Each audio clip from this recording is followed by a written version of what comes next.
روزہ جو ہے جہاں پہ اسلام کے بنیادی ارکان میں اس کا شمار ہے، روزہ نص قطعی سے ثابت ہے، روزے کا انکار کرنا کفر ہے۔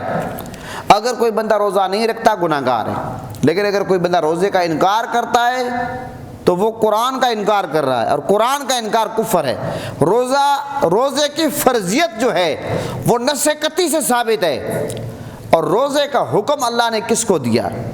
آئیے قرآن کا مطالعہ آپ کیجئے کہ یا ایھا الذین آمنوا کتب علیکم الصیام، اے ایمان والو تم پر روزے فرض ہوئے۔ یاد رکھیں کہ یہاں پر اللہ تعالیٰ نے کفار سے بات نہیں کی، منافقین کو مخاطب نہیں کیا، مشرکین کو نہیں کیا، ایمان والو تمہیں مبارک ہو۔ اللہ نے خاص طور پر اہل ایمان سے خطاب کیا، یا ایھا الذین آمنوا کتب علیکم الصیام، اے ایمان والو تم پر روزے فرض ہوئے، کما کتب علی الذین من قبلکم، جیسا کہ تم سے پہلے لوگوں پر فرض تھے۔ اب اگر یہ کوئی نئی عبادت ہوتی، اگر باقی امتوں میں نہ ہوتی، باقی نبیوں کی امتوں کو نہ ملی ہوتی، ہر بندہ سوچتا یار یہ کوئی انوکھی عبادت آ گئی ہے، باقی نبیوں کی امتوں کو نہیں ملی، یہ ہمیں اس مشکل میں ڈال دیا گیا۔ تو اللہ نے قرآن میں یہ بات واضح کر دی، روزہ کوئی نئی عبادت نہیں ہے، یہ قدیم عبادت ہے، اور ہر نبی کی امت میں روزہ رہا ہے۔ ہاں تعداد مختلف ہے، ٹائمنگ کا اختلاف ہو سکتا ہے، لیکن روزہ ہر نبی کی امت میں رہا ہے۔ اور پھر فرمایا کہ لعلکم تتقون، تاکہ تم متقی بن جاؤ۔ آپ جانتے ہیں کہ کوئی بھی آپ کام کرتے ہیں، جب تک اس کا فائدہ آپ کے سامنے نہ ہو وہ کام کرنے کا مزہ نہیں آتا۔ مجبوراً کرنا پڑے تو الگ بات ہے، لیکن اگر آپ کو پتہ چلے یہ جو میں کام کروں گا اس کا یہ مجھے فائدہ ملے گا، تو پھر کام کرنے میں دلچسپی بڑھ جاتی ہے، مزہ آتا ہے۔ مثال کے طور پر آپ یہ لائٹ لگواتے ہیں، اب آپ کس لیے لگواتے ہیں؟ آپ کہیں گے جناب میرے گھر میں روشنی ہوگی، مسجد میں روشنی ہوگی۔ جب آپ کو پتہ ہی نہ ہو کہ لائٹ کا فائدہ کیا ہے، اب جناب آپ کو بازار بھی جانا پڑے، پیسے بھی دینے پڑے، وقت بھی دینا پڑے، پھر آپ گھوڑی منگوائیں، لائٹ لگوائیں، یہ آپ کو پتہ ہی نہیں کہ لائٹ کا فائدہ کیا ہے۔ جب آپ کو پتہ ہو کہ جناب میں لائٹ لگواؤں گا اس سے میرے گھر میں اندھیرا ختم ہو جائے گا، روشنی ہوگی، آپ پنکھا لگواتے ہیں کس لیے؟ کہ ٹھنڈی ہوا دے گا، مکھیوں کا خاتمہ کرے گا، جناب آرام کی نیند سوئیں گے۔ جب آپ کو پتہ ہی نہیں کہ پنکھے کا فائدہ کیا ہے تو آپ پنکھا کیوں لگوائیں گے؟ تو پتہ چلا کوئی بھی کام ہوتا ہے، کوئی جب اس کا مقصد سامنے ہو وہ کام کرنے کا مزہ آتا ہے۔ اب یہ جو روزہ ہے، روزے کا فائدہ کیا ہے؟ لعلکم تتقون، تاکہ تم متقی بن جاؤ، پرہیزگار بن جاؤ، تاکہ تم متقی بن جاؤ، پرہیزگار بن جاؤ۔ روزہ کوئی بے فائدے عبادت نہیں ہے، لہذا روزہ رکھنے سے تقویٰ ملتا ہے، اور جس بندے کو تقویٰ مل گیا، متقی جو ہے، متقی اس کا بہت بڑا مقام ہے۔ جو متقی پرہیزگار ہے آپ کو پتہ ہے کہ وہ عزت والا ہے، وہ احترام والا ہے، اور وہ پھونک پھونک کر قدم رکھتا ہے، کوئی بھی کام اللہ اور اس کے رسول کی نافرمانی والا نہیں کرتا، ہر وہ کام کرتا ہے جس کا اللہ اور اس کے رسول نے حکم دیا ہے۔ یہ متقی کی شان ہے۔ آپ کو پتہ ہے کہ بہت سارے ایسے کام اسلام میں عام لوگوں کے لیے جائز ہوتے ہیں، جو صاحب تقویٰ لوگ ہیں ان کے لیے جائز نہیں ہوتے۔ صاحب تقویٰ لوگ، ان کا بڑا مقام ہے۔ تو روزے سے تقویٰ ملتا ہے، روزہ کو بغیر فائدے کی عبادت نہیں ہے۔ اچھا آگے اللہ تعالیٰ نے کیا فرمایا؟ یہ جو روزہ ہے، فمن کان منکم مریضا او علی سفر، روزہ جو مریض کو معاف ہے اور مسافر کو۔ اب مریض کون ہے؟ یہ ایک بڑا مسئلہ ہے۔ خاص طور پر یہ بات یاد رکھیں کہ ہمارے ہاں تو اب اللہ معاف فرمائے، کوئی بھی بندہ چلا جائے ڈاکٹر کے پاس، جناب مجھے فلاں بیماری ہے، وہ بندہ چلتا پھرتا، کھاتا پیتا، بولتا، دنیا کے سارے معاملات، بزنس، ڈیوٹیاں، سارے معاملات کرتا ہے، ڈاکٹر کے پاس جائے گا، ڈاکٹر کہے گا آپ روزہ نہ رکھو۔ اب آج کل جناب جوان بچے ہیں، جناب وہ پہاڑوں پہ جاتے ہیں، وہ ایکسرسائز کرتے ہیں، تمام معاملات کرتے ہیں، ڈاکٹر کے پاس چلے جائیں، ڈاکٹر جناب کیا کہے گا؟ آپ روزہ نہ رکھو۔ آپ نے دیکھا ہوگا دو چیزیں بہت زیادہ جلدی سے بڑھ رہی ہیں، ایک یہ کرسی کا کلچر، کرسی کا کلچر، بیمار تو لوگ پہلے ہوتے تھے، لیکن اب آپ نے دیکھا ہوگا جناب جو بندہ ڈاکٹر کے پاس جائے تھوڑا سا بتا دے سر میرے گھٹنوں کا مسئلہ ہے، ڈاکٹر پہلا نسخہ اس کو یہ بتاتا ہے جناب، نسخہ کیا مشورہ دیتا ہے کہ آپ کرسی پہ بیٹھ کر نماز پڑھیں۔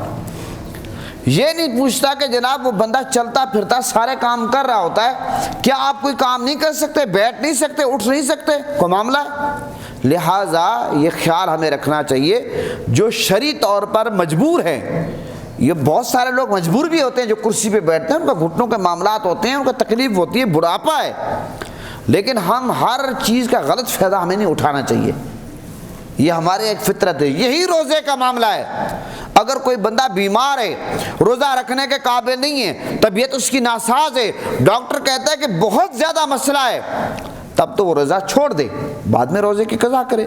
لیکن اگر کسی کو تھوڑا سا سر میں درد ہو، تھوڑا سا معاملہ ہو جائے، بندہ کہ میں روزہ چھوڑ دیتا ہوں، یہ بالکل مناسب نہیں ہے۔ اور یہی معاملہ سفر کا ہے، یقیناً شریعت نے اجازت دی کہ سفر میں آپ روزہ چھوڑ سکتے ہیں، لیکن آپ یہ بھی تو اندازہ لگائیں کہ پہلے کا سفر اور آپ کے سفر میں فرق کتنا ہے۔ پہلے لوگ پیدل سفر کرتے تھے، خچر پہ سفر کیا، اونٹ پہ کیا، گدھے پہ سفر کرتے تھے، اب آپ ہوائی جہازوں میں سفر کرتے ہیں۔ آپ جناب ملتان، کراچی، لاہور کہیں جا رہے ہیں، آپ جناب ڈیوو پہ بیٹھے ہیں، فیصل موور پہ بیٹھے ہیں، اسکائی ویز پہ بیٹھے ہیں، ایسی بسیں آ گئی، اس میں اے سی لگا ہوا ہے، بڑی بڑی سیٹیں، آپ ٹیک لگا کر نیند کر رہے ہیں۔ یعنی کہ بہت سارے ایسے لوگ ہیں میرے جیسے جن کے گھر میں اے سی نہیں ہے، لیکن آپ دیکھیں وہ بس میں بیٹھے ہیں، اے سی میں بیٹھے ہیں، ایسا ہے یا نہیں؟ تو پھر بھی ہم کہیں ہم روزہ چھوڑتے ہیں۔ سوچنا چاہیے کیا مشکل ہے، کیا پریشانی ہے؟ بلا وجہ روزہ نہیں چھوڑنا چاہیے۔ جہاں پر اللہ تعالیٰ نے مریض کو اور مسافر کو یہ کہا کہ آپ سفر میں روزہ چھوڑ سکتے ہیں، اور مریض جو ہے بیماری کی حالت میں روزہ چھوڑ سکتا ہے، اسی آیت کے اینڈ پہ اللہ تعالیٰ نے کیا فرمایا کہ روزہ رکھنا تمہارے لیے بہتر ہے، روزہ رکھنا تمہارے لیے بہتر ہے۔ اور یہ جو روزے ہیں یہ کوئی اتنے نہیں ہے کہ بندہ کہے جناب میں نے 12 مہینے روزے رکھنے، 11 مہینے رکھنے، 6 مہینے رکھنے۔ اللہ نے فرمایا ایام معدودہ، یہ گنتی کے مقررہ تھوڑے سے دن ہیں، کبھی 29 ہو جاتے، کبھی 30 ہو جاتے، تھوڑے سے دن ہیں روزے۔ 11 مہینے آپ دیکھیں آزاد کھاتے پیتے، 11 مہینے کے بعد روزے آتے ہیں، تو لہٰذا یہ روزے کا معاملہ۔ اور اس کے ساتھ جڑا ایک اور مسئلہ میں بیان کر دوں، پھر آگے چلتے ہیں، فدیے کا معاملہ۔ ایسے لوگ جو لاغر ہیں، کمزور ہیں، عمر کے اس سٹیج تک پہنچ چکے ہیں کہ اب وہ چل پھر بھی نہیں سکتے، روزہ نہیں رکھ سکتے، بالکل ان کے کوئی امید نہیں ہے کہ بھئی میں ہم اگر اب اس ظاہر بہت بندہ بوڑھا ضعیف ہو گیا، اس بندے کو چاہیے کہ جناب وہ فدیہ دے۔ ہمارے ہاں جناب ہٹے کٹے لوگ ہیں، وہ کہتے ہیں کہ ہم چلو روزے نہیں رکھتے، ہم فدیہ دے دیں گے۔ اچھا ایک ہے کفارہ، ایک ہے فدیہ، یہ بھی یاد رکھیں۔ اگر بیماری کی حالت میں روزہ قضا ہو جاتا ہے تو صرف ایک روزے کی قضا کرنی ہے، اور اگر جان بوجھ کر کوئی بندہ روزہ چھوڑ دیتا ہے وہ 60 مسکینوں کو کھانا کھلانا ہے کا کفارہ، یا یہ ہے کہ غلام آزاد کرنا ہے، یا 2 مہینے مسلسل روزے رکھنے، یہ روزے کا کفارہ ہے۔ اب سمجھ گئے، یہ تو ہوا کفارہ۔ فدیہ کیا ہے؟ فدیہ جو بندہ عمر کے اس سٹیج پہ پہنچ گیا کہ آپ روزہ نہیں رکھ سکتا، اب وہ روزے کا فدیہ ادا کرے، روزے کا فدیہ ادا کرے۔ کیا؟ 2 ٹائم کا کھانا۔ اب 2 ٹائم کے کھانے میں فرق ہے، جس طرح ہم آپ کو کہتے ہیں فطرانہ ادا کرنا ہے، جس بندے کی جو خوراک ہے اس لیول پہ فطرانہ ادا کرے۔ ایک بندہ کشمش کھاتا ہے، ڈیلی بادام کھاتا ہے، اخروٹ کھاتا ہے، پستہ کھاتا ہے، تمام چیزیں کھاتا ہے، وہ غریبوں والا حساب میں آ کر فطرانے پہ آ جاتا ہے۔ اب 2 ٹائم کا کھانا دینا ہے، جو ہم نارملی اپنا کھانا کھاتے ہیں، جو گھر میں ہم کھاتے ہیں، تو اس کے حساب لگا دے کہ ایک ٹائم کے کھانے کا کتنا خرچہ ہے، صبح و شام 2 ٹائم کا کھانا ہو گیا، سحری افطاری، اس حساب سے فدیے کے پیسے دینے ہیں، تو پورے 30 دن کے وہ حساب کر کے۔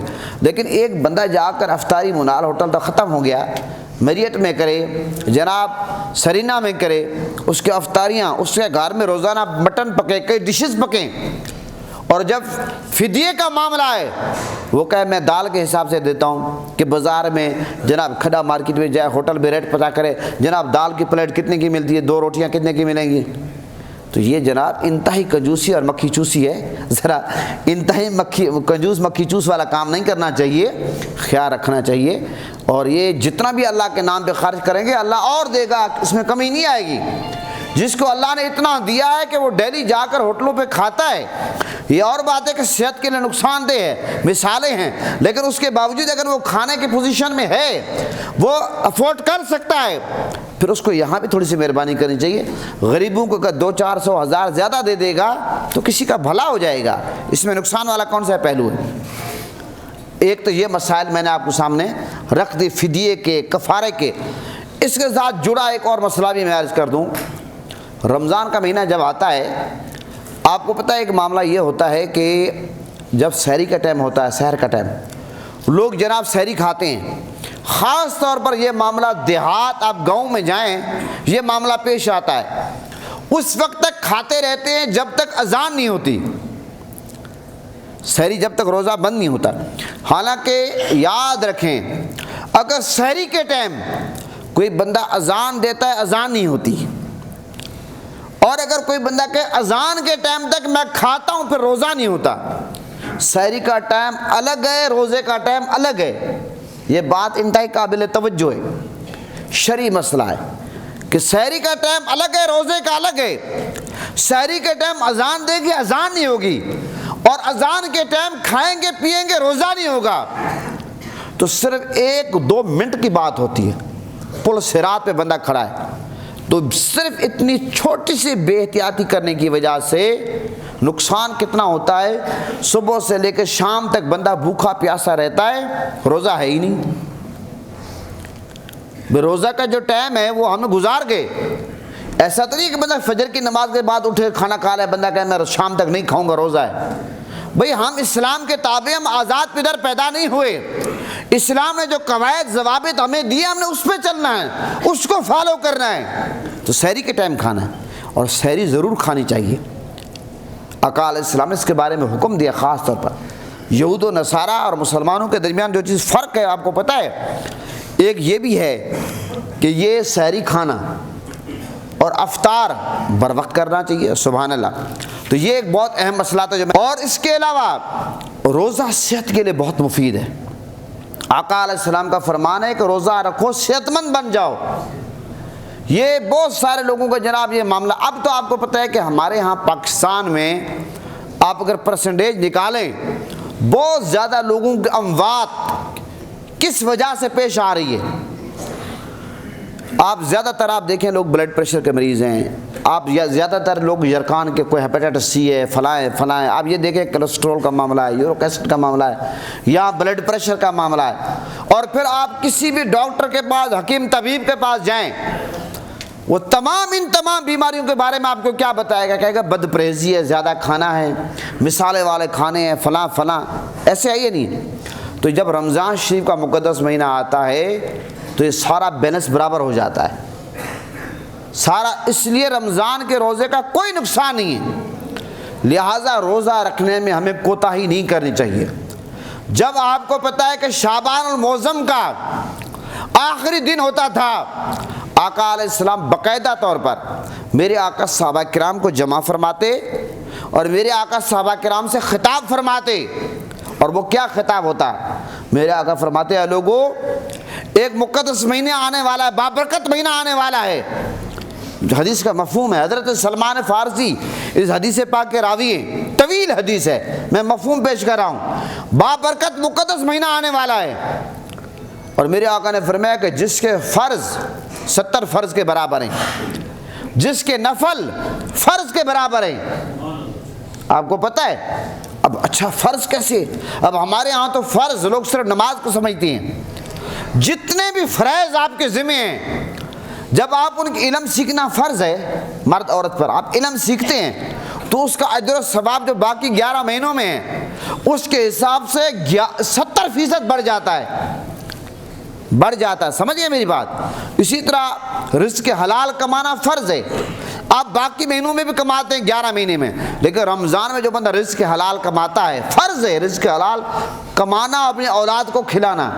یعنی کہ ہمارے ہاں یہ جو تصور ہے کہ صرف نماز فرض ہے، رزق حلال کمانا فرض ہے، علم حاصل کرنا فرض ہے، اپنے بیوی بچوں کا خیال کرنا یہ فرض ہے، یہ سارے ہمارے فرائض ہیں، ڈیوٹیاں ہیں، اور حقوق اللہ اور حقوق العباد کی جو پاسداری وہ فرائض میں ہیں۔ تمام چیزوں کا ہم خیال کریں گے تو ہمیں ثواب بڑھ جائے گا. ویسے بھی خیال رکھنا چاہیے تو رمضان میں زیادہ. اور پھر آپ یہ دیکھیں حضور نے فرمایا صبر کا مہینہ ہے. صبر کا مہینہ. ہمارے ہاں عجیب معاملہ ہے, بہت سارے بوڑھے بزرگ ایسے ہیں افطاری کے ٹائم ان کو غصہ آ جاتا ہے, بچوں کو ان سے ڈر لگتا ہے. کیوں بھائی, کیوں ڈر لگتا ہے؟ آپ ایسی چیز کیوں بن جاتے ہیں جس سے بچے ڈرنے لگیں؟ وہ اچھی چیز تو معاشرے کی نہیں ہوتی جس سے بچے ڈریں. اچھی چیز تو وہ ہوتی ہے جس کے بچے قریب جائیں. افطاری کے ٹائم عموماً کہا جاتا ہے جناب دادا جی کے پاس نہ جاؤ, بابا جی کے پاس نہ جاؤ, وہ غصے میں بیٹھے ہیں, ان کو روزہ لگا ہوا ہے. بھائی روزہ نہیں لگنا چاہیے. حضور کی حدیث ہے یہ صبر کا مہینہ ہے. دیکھیں ہم سارا دن صبر کرتے ہیں نہیں کرتے؟ دنیا جان کے ڈشز ہمارے سامنے ہوتی ہیں, کھانے سامنے ہوتے ہیں, فریج میں فروٹ رکھے ہوئے ہیں, ہم صبر کر رہے ہیں. یہی اس لیے صبر کا درس دیا گیا. اگر آپ سے کوئی لڑتا ہے, جھگڑتا ہے, پنگا لیتا ہے, آپ کو تو تنگ کرتا ہے, آپ اس کو کہہ دیں میں روزے سے ہوں. حضور کی حدیث ہے, آپ کہہ دیں میں روزے سے ہوں. یہ نہیں آپ کہیں کہ جناب میں ان کا جواب پتھر سے دوں گا, میں آپ کا سر پھوڑ دوں گا. یہاں چھوٹی چھوٹی باتوں میں لڑ پڑتے ہیں. افطاری کا ٹائم ہونے والا ہے جناب, اشارے پہ گاڑی کس طرح آگے لے کر گیا, پارکنگ گاڑی کر رہے ہیں جناب, تہذیب بیکری پہ گئے, فلاں پہ گئے, کوئی سموسہ پکوڑے لینے کے لیے, تو پارکنگ میں لوگ لڑ رہے ہیں آپس میں, ادھر روزہ رکھا ہوا ہے. اور حضور کی حدیث ہے کہ روزہ صبر کا درس دیتا ہے. یہ صبر کا مہینہ ہے. تو لہٰذا ایسی صبر کی ٹریننگ ہمیں حاصل کرنی چاہیے, ہمدردی کی ٹریننگ حاصل کرنی چاہیے کہ باقی 11 مہینے ہم اس کو اپنائیں. دیکھیں آپ یہ دیکھیں کہ اللہ کا جو رزق, حلال رزق ہمارے پاس, حلال طیب رزق موجود ہے. اللہ کا حکم ہے کہ سحری سے لے کر افطار تک آپ نے حلال رزق کو نہیں کھانا. اللہ کے حکم کے مطابق ہم رزق حلال چھوڑ دیتے نہیں چھوڑ دیتے. اگر یہی فارمولہ ہم باقی 11 مہینے اپنا لیں کہ اللہ نے حکم دیا کہ آپ نے حرام کو نہیں کھانا, جب اللہ کے حکم پر ہم حلال رزق کھانا چھوڑ دیتے ہیں تو پھر اللہ کے حکم پر حرام کھانا کیوں نہیں چھوڑتے؟ کچھ سمجھ آئی نہیں آئی بات؟ یہ ہمیں خیال رکھنا چاہیے. پھر میرے آقا نے خطاب ہے, یہ ہمدردی کا مہینہ ہے, یہ صبر کا مہینہ ہے, اور میرے آقا نے فرمایا اس میں مومن کا رزق بڑھ جاتا ہے. آپ دیکھیں یار عام روٹین میں ایک بندہ ایک ٹائم کا ایک دسترخوان پہ ایک ڈش سامنے ہے. رمضان میں آپ غریب سے غریب آدمی کے پاس جائیں, اس کے دسترخوان پہ 2-4 ڈشز رکھی ہوتی نہیں رکھی ہوتی. یہ کیا ہے؟ رزق بڑھ جاتا ہے. اور ہمدردی آپ دیکھیں, پورا مہینہ پورا سال جو بندہ کسی کو کچھ دینا گوارا نہیں کرتا, رمضان میں کہتا ہے یار اس کے گھر کو سموسہ بھیج دو, کوئی پکوڑا بھیج دو, کوئی چٹنی بھیج دو, فلاں بھیج دو. ہمدردی ہے یا نہیں؟ یہ ہمدردی کا مہینہ ہے. اور پھر میرے آقا نے فرمایا اس مہینے میں ایک ایسی رات آتی ہے کہ جو شب قدر کی رات ہے, جو 1000 راتوں سے افضل ہے. یہ حضور کا خطاب چل رہا ہے, میرے آقا نے خطاب فرمایا. اور میرے آقا نے فرمایا اس کا پہلا عشرہ رحمت, دوسرا عشرہ مغفرت, تیسرا عشرہ جہنم سے آزادی کا مہینہ. اور میرے آقا نے فرمایا جو روزہ افطار کرائے گا اس کے اتنا ثواب ملے گا جتنا روزہ رکھنے والوں کو ملتا ہے. صحابہ نے کہا یا رسول اللہ ہم میں سے ہر بندہ تو روزہ نہیں افطار کرا سکتا. غریب صحابہ تھے لیکن دل کے سخی تھے. میرے آقا نے فرمایا جو کسی کو پانی کا گھونٹ پلا دے, کھجور کھلا دے, اس کو بھی روزہ رکھنے والے کے برابر ثواب ملے. محترم حضرات, یہ آقا علیہ السلام, یہ جو میں نے جتنی ابھی بات کی ہے, یہ آقا علیہ السلام نے رمضان شریف کا جو مہینہ ہے اس سے ایک دن پہلے شعبان المعظم کا آخری دن تھا, آقا علیہ السلام نے یہ خطاب فرمایا. تو لہٰذا رمضان شریف کے روزے کی بہت زیادہ اہمیت ہے, فضیلت ہے. اور آج کے خطاب کی آخری بات, اور اس کو مسئلہ بھی آپ سمجھ لیں, جو ہم مسئلہ ڈیلی ہمیشہ جمعے کو آخر میں مسئلہ بیان کرتے ہیں, آج اس کو تراویح جو ہے, تراویح کی نماز سنت موقدہ ہے. اور نبی پاک صلی اللہ علیہ وسلم سے بھی ثابت ہے 20 رکعت تراویح, صحابہ کرام سے ثابت ہے, اہل بیت سے ثابت ہے. یہاں تک کہ 4 امام ہیں, امام شافعی رحمۃ اللہ علیہ, امام اعظم ابو حنیفہ, امام احمد بن حنبل, امام مالک. پوری دنیا میں جتنے مسلمان بستے ہیں 99% مسلمان جو ہیں وہ کسی نہ کسی امام کے فالورز ہیں, یا تو وہ شافعی ہیں یا حنبلی ہیں یا مالکی ہیں یا حنفی ہیں. اور پوری دنیا میں اکثریت جو ہے آپ کو پتہ ہے وہ حنفیوں کی ہے, جو امام اعظم ابو حنیفہ کے فالورز ہیں. لیکن یہ میں آپ کو بتاتا چلوں جو سعودیہ والے ہیں وہ کس کے فالورز ہیں؟ وہ حنبلی ہیں. ہمارے ہاں بہت سارے لوگ یہ سمجھتے ہیں وہ غیر مقلد ہیں، اماموں کو نہیں مانتے۔ سعودیہ والے جو ہیں وہ حنبلی امام احمد بن حنبل کے فالورز ہیں۔ سعودیہ میں بھی 20 تراویحیں پڑھی جاتی تھی۔ اب آپ کہیں گے تھی کیوں کہا، ہے کیوں نہیں کہا؟ اس لیے کہ کرونا تک سعودیہ میں 1450 سال سے 20 تراویحیں مکہ مدینہ میں پڑھی جاتی تھی۔ جب کرونا آیا تو انہوں نے آپ کو پتہ سب کچھ بند کر دیا اور 8 تراویحوں پہ 10 تراویحوں پہ لے آئے معاملے کو۔ جب لے آئے اس کے بعد کرونا تو چلا گیا، لیکن ان لوگوں نے جو ایک حرکت کی ہے اس کو نہیں چھوڑی۔ ابھی ان لوگوں نے وہی معاملہ شروع کیا ہوا، 8-10 والا معاملہ شروع کیا ہوا۔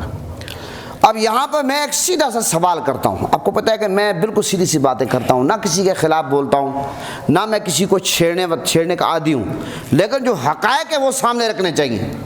1450 سال سے دین پرانا یا نیا ہے؟ دین تو پرانا ہے، دین نیا تو نہیں ہے۔ 1450 سال دین کو گزر گئے، دین تو ہمیں اللہ رسول کا دیا ہوا، حضور نے دیا دین۔ تو مجھے آپ یہ بتائیں 1450 سال مکہ مدینے میں آپ یوٹیوب پہ جائیں، ریکارڈ اٹھائیں، گوگل پہ جہاں سے 20 تراویحیں پڑھتے رہے، اب وہ 8 پڑھ رہے ہیں۔ اب اگر وہ کہیں کہ جناب 20 غلط ہیں تو ہم ان کو کہیں گے وہ پچھلی تراویحوں کا کیا بنے گا؟ اور اگر آپ کہتے ہیں کہ جناب نہیں وہ صحیح ہے تو پھر اب غلط ہوئے۔ تو پتہ چلا کہ الحمدللہ ہم پہلے بھی صحیح تھے، ہم اب بھی صحیح ہیں۔ ہم پہلے بھی 20 پڑھ رہے تھے، اب بھی صحیح پڑھ رہے ہیں، 20 پڑھ رہے ہیں، ایسا ہی نہیں ہے۔ اور میں آپ کو یہ مزے کی بات بتاؤں، کسی امام کے فالورز نے تراویح کا انکار نہیں کیا۔ اب یہ سوشل میڈیا پہ اداکار آ جاتے ہیں رمضان میں، پورا سال وہ اداکاری کرتے ہیں، فلموں میں مختلف ڈراموں میں کام کرتے ہیں، رمضان میں دوپٹہ پہن کر وہ کچھ میک اپ شیپ لگا آ کر جناب بیٹھ جاتے، دین سکھا رہے ہیں۔ دین تو آپ کو پتہ ہے دین کی اہمیت تو ہمارے ہاں لوگوں کی اب رہی نہیں ہے، بدقسمتی ہے جناب۔ وہ لوگوں کو دین سکھا رہے ہیں اور وہ ایسے سوالات لے کر آتے ہیں، جناب تراویح کی نماز تو ہے ہی نہیں۔ سرے سے اب ایسے بدبخت لوگ آ گئے جو تراویح کی نماز کا انکار کر رہے ہیں۔ نبی پاک صلی اللہ علیہ وسلم تمام صحابہ نے 20 رکعت تراویح پڑھی۔ اب رہا جماعت کا معاملہ، آقا علیہ السلام نے تقریباً 2-3 دن میرے آقا نے تراویح کی جماعت کرائی۔ بعد میں حضور نے فرمایا مجھے خدشہ کہ یہ فرض نہ ہو جائے، لیکن تراویح رہی ہے۔ بعد میں حضرت عمر فاروق رضی اللہ عنہ نے اور باقاعدہ تراویح کی جماعت شروع کروائی، لیکن تراویح کی جماعت سنت ہے اور سنت موقدہ کا حیثیت رکھتی ہے۔ اور فاروق اعظم نے جب شروع کروائی خوش ہوئے، فرمایا نعم البدعۃ ھذی، کتنی اچھی ہے یہ بدعت۔ اور پھر مولا علی کے متعلق آتا ہے کہ مولا علی بھی 20 رکعت تراویح باقاعدہ پڑھانے والا اور ہوتا تھا، مولا علی پھر 3 وتر پڑھاتے تھے جماعت کے ساتھ۔ اب یہاں پر ایک خدشہ یہ ہے، یہ جو کہا جاتا ہے کہ حضور نے 8 رکعت پڑھی، ان کو غلط فہمی ہے۔ آقا علیہ السلام نے 8 رکعت تراویح نہیں پڑھی، حضور نے 8 رکعت تہجد کی نماز رکعت پڑھی۔ تہجد کے بارے میں 12 رکعتیں بھی ہیں، 8 بھی ہیں، زیادہ تر 8 ہیں۔ میرے آقا تہجد کے ٹائم 8 رکعت تراویح کی پڑھتے تھے اور پھر 3 وتر پڑھتے تھے، یہ آقا علیہ السلام کا معمول تھا۔ اور اب بھی یہ حکم ہے، اگر کسی بندے کو یقین ہو، اپنے اوپر اعتماد ہو کہ میں رات کے آخری پہر اٹھ کر وتر پڑھ سکتا ہوں، تہجد پڑھ سکتا ہوں، زیادہ ثواب اس میں ہے کہ جناب آپ وتر مؤخر کر دیں، اس ٹائم پڑھیں۔ لیکن اب اگر کسی کو اپنے اوپر یقین ہی نہیں ہے اور وہ باقاعدگی سے تہجد پڑھتا ہی نہیں تو وہ کیا ہے اپنا ٹائم پہ اپنے وتر پڑھ لے تاکہ وتر نہ رہ جائیں۔ یہ میں نے آپ کے سامنے تراویح کا مسئلہ رکھا ہے۔ ایسے لوگ جن کو کوئی جانتا نہیں ہے، آپ نے ایک بات سنی ہوئی ہے، بدنام ہوں گے تو کیا نام نہیں ہوگا۔ ادھر اسلام آباد میں ایک کوئی جعلی پیر ہے 2 نمبر فراڈیا، اس نے پچھلے سال یہ شوشہ چھوڑ دیا، تراویح تو ہے ہی نہیں، اس کو کوئی جانتا ہی نہیں تھا۔ اس کی وہ ویڈیو اتنی جو آپ کو پتہ ہے دین مخالف لوگوں نے وائرل کی، پوری دنیا میں ویڈیو پھیل گئی۔ اب یہ لوگ الٹی سیدھی حرکتیں کر کے اسلام کے دین کے خلاف باتیں کر کے صرف شہرت کے لیے، ویوز کے لیے، سبسکرائب کے لیے، خدا را مسلمانوں اللہ رسول کا واسطہ ایسے لوگوں سے بچو۔ اگر دین پہ چل سکتے ہو چلو، لیکن دین کا انکار نہ کرو، دین کا مذاق نہ اڑاؤ، دین کا تماشا نہ کرو اور دین کو کھیل نہ بناؤ۔ اور یاد رکھیں، آپ اگر کہیں گے ہم اس کو بھی سنتے ہیں اس کو بھی سنتے ہیں، بابا اس طرح آپ ایک نظریے ایک عقیدے پر رہیں، لیکن اس کا مطلب قطعی طور پر نہیں ہے میں کہوں آپ کسی کو گالیاں دیں، کسی کو مخالفت کریں، آپ اپنے عقیدے اور نظریے پر رہیں، کسی کو برا بلا نہ کہیں لیکن نظریے پہ پکے رہیں، لکیر کا فقیر نہ بنیں، کبھی اس کا ویو کلپ سن لیا ادھر چل پڑے، کبھی 8 پڑھ لی کبھی 12 پڑھ لی، یہ کون سا؟ اس کا مطلب یہ کہ آپ اپنی زندگی سے مطمئن ہی نہیں ہیں، آپ کو ایک مسئلے کا پتہ ہی نہیں ہے۔ یہ تو ایسے ہی کہ آپ کہیں کہ کبھی ہم حضرت عیسیٰ علیہ السلام کو نبی مانتے ہیں، کبھی ان کا کلمہ پڑھتے ہیں، کبھی آدم علیہ السلام کا کلمہ پڑھتے ہیں، یعنی جو آپ کو جدھر لے جائے آپ چل پڑیں گے؟ نہیں، ہمارے نبی محمد صلی اللہ علیہ وسلم آخری نبی، سب انبیاء کا ہم احترام کرتے ہیں، لیکن ہم نے کس نبی کا کلمہ پڑھا؟ حضور کا کلمہ پڑھا، اور حضور کے دین کو ہم نے ماننا ہے، میری بات سمجھے؟ تو لہٰذا یہ میں نے تراویح کے حوالے سے وضاحت کرنا ضروری سمجھا، پہلے روزے کے حوالے سے بات ہوئی، اب تراویح کے حوالے سے ہوئی۔ اللہ تعالی ہم سب کا حامی و ناصر ہو۔ یہ استقبال رمضان کا جمعہ ہے، آپ نے بر وقت آنا، انشاءاللہ بہت سارے موضوعات پہ ہم بات کریں گے، زکوٰۃ پہ تفصیل سے، فقہی مسئلہ، پاکستان کا مطلب